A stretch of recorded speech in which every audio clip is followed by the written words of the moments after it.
Yesu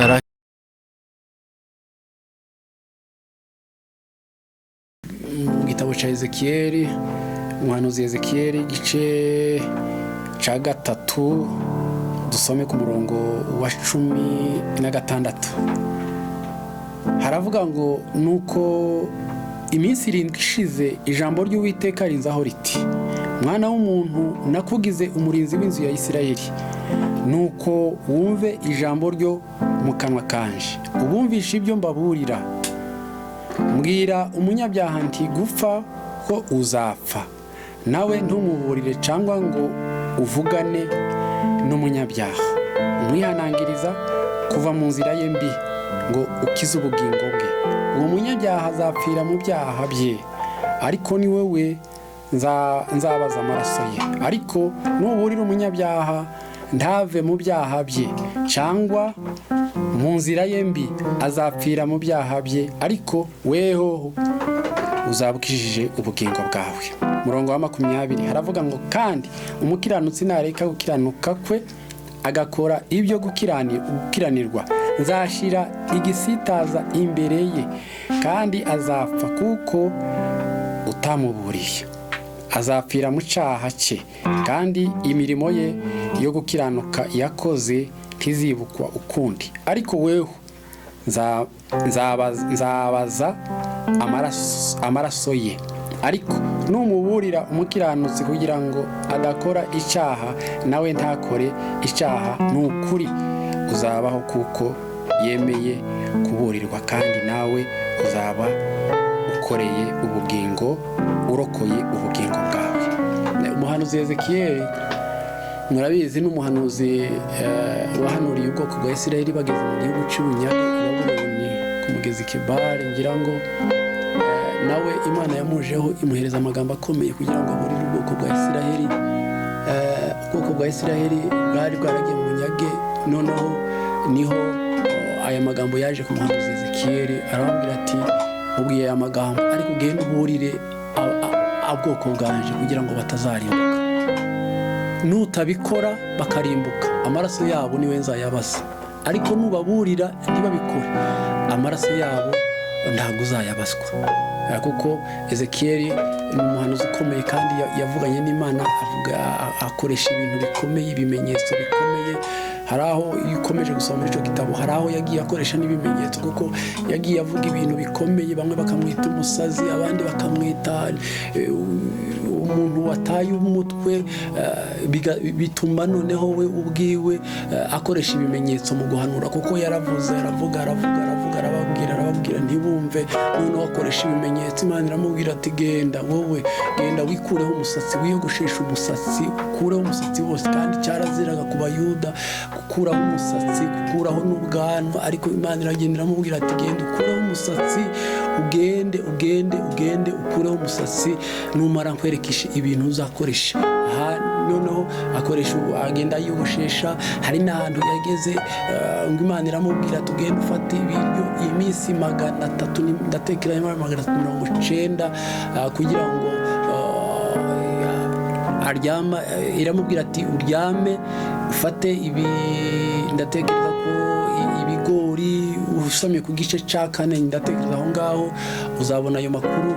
Yagiye amubwira ati, ufate ibigori, ufate ibishimbo, ufate ingano, bivange, ibyo biryo uzabirye iminsi 300, ndatekereza 90.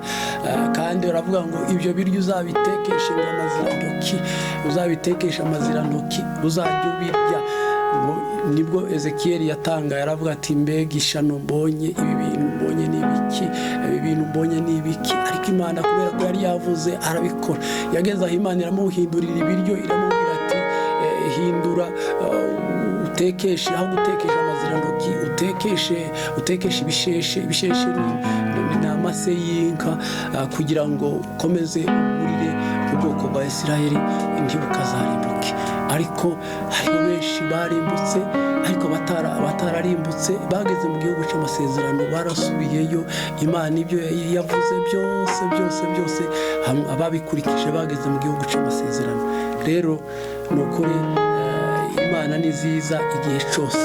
Ni ukuvuga ngo izikora imirimo ikomeye ikanyuza mu bahanuzi kugira ngo bavuge amagambo yayo, kugira Imana izishira amagambo yayo mu bahanuzi kugira ngo bahanurire ubwoko, kugira ngo bavugire ubwoko, kugira ngo bavugire abantu b'Imana, kugira ngo bavuge imirimo y'Imana, kugira ngo n'uriya muntu atazarimbuka, n'uriya muntu azakire, n'uriya muntu azamenye Imana.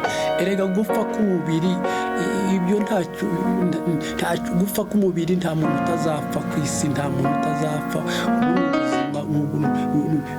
Ni ibisanzwe, ariko gupfa Bibiliya izivuga ni ugupfa ukarimbuka ntuzaje mu bwami bwo mu ijuru, niko gupfa. naho ubundi uyu ni umubiri ni itaka tuya tuwambura tukawusiga hano mu gitaka kuko wabumbiye mu gitaka, ariko umuntu nyamuntu aba imbere, umuntu aba imbere, uwo muntu niwe uzabona Imana.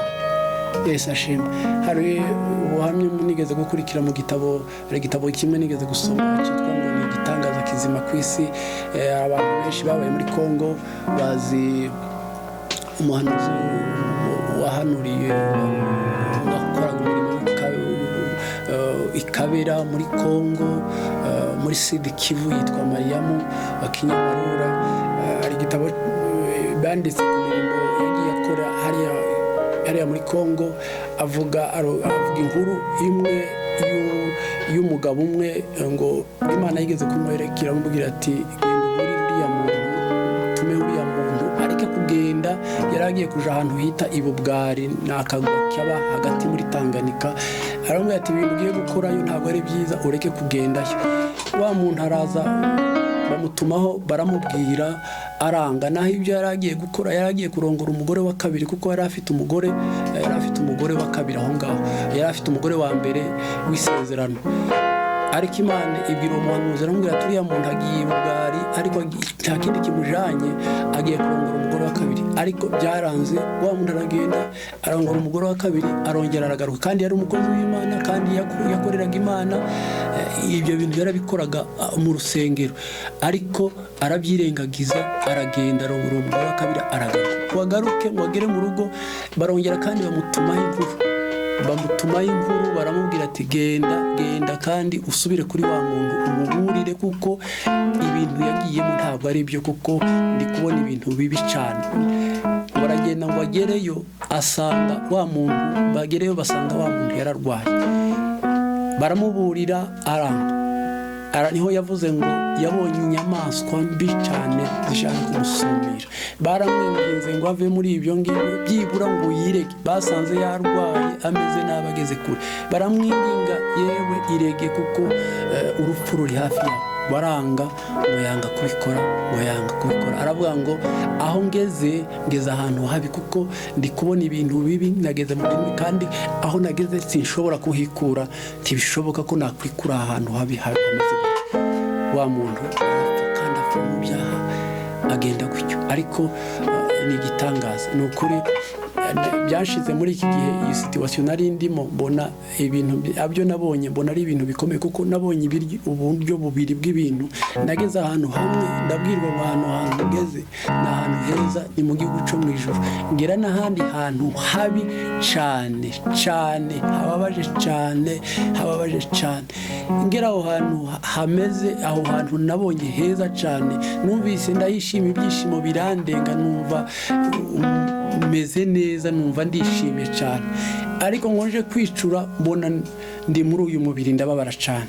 Ariko aho hantu nageze, mbona ari ahantu habi handi inshuro ya kabiri, nabonye ari ahantu habi.